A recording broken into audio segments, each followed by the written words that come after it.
Notice I'm always starting with the head first, because as I'm up there talking to you, you look at my face. That's how we connect. You look to my face, specifically my eyes, my beady little eyes. And that's going to be the same thing that happens in the artwork. We'll go to the figure first, as soon as we can find it, and the face and eyes if we can see it. Okay, I'm getting enough information so I feel comfortable with how that next gesture happens. The gesture of the face, structure of the face and head, gesture of the neck, and so on. Well, the neck's an interesting animal in terms of structure, gesture, actually. We'll talk about that. We have to kind of finagle that to make that work for us, but we'll talk about it. But for now, just the long axis curves. You know, the whole shoulder girdle and arm are in the way.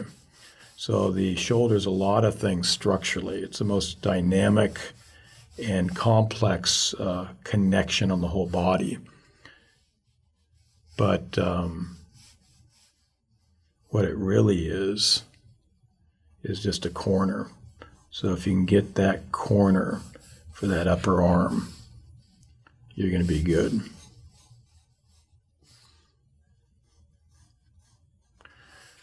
Corner. And then since we have that upper shoulder girdle in the way, I'm going to draw kind of like the football player's shoulder pads. I'm going to draw this structure. We see a little bit of it in front. You can see that kind of egg-like idea.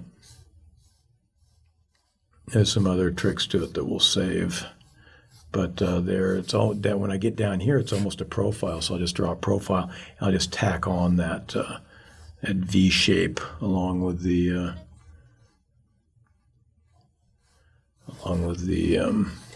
shoulder girdle construction I just dealt with.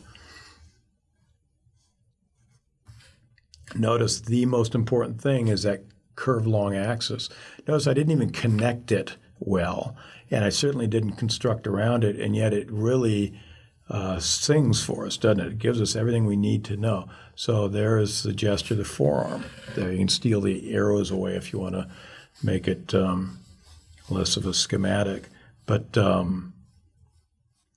what's important is that long axis curve. If you get that, nothing else really matters. There's other stuff that would be nice to get, but that's what we have to do. The problem becomes if you did that everywhere, you end up with a curved stick figure. So we need enough structure to give context, make this a little chubbier here, and enough structure to be able to connect the next gesture.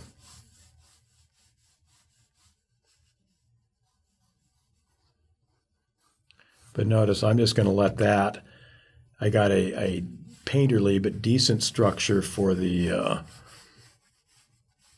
thigh, but I just made the lower leg a gesture. If you wanted to do a real stylized two-dimensional structure, really just drawing the tibia in effect by doing that, or a more carefully considered structure. So I'm going to do a more nuanced connection. I'm going to give a little wobble to my simple gestural curve to set up exactly where that knee is in reality or in my stylized reality.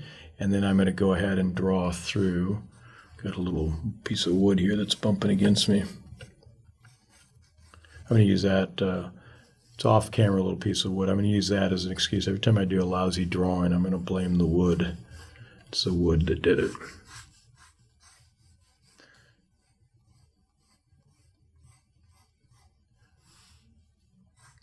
And work it out that way. If I have more time, I'll come back and refine the connections. Maybe I'll come and get an egg shape here. There's all sorts of stuff we can pick up in here. Feeling the connection across there. And of course you can add more structure to the secondary forms or forms you didn't have time for, or more shadow shapes, whatever. But every mark I make is refining the gesture and the structure, making better connections, making a greater three-dimensional truths. This was just gesture. If I have more time, I'll take a two-dimensional, three-dimensional. If I have more time, I'll make a better connection. So the gesture number 1 fits beautifully and truthfully into gesture number 2, on and on and on.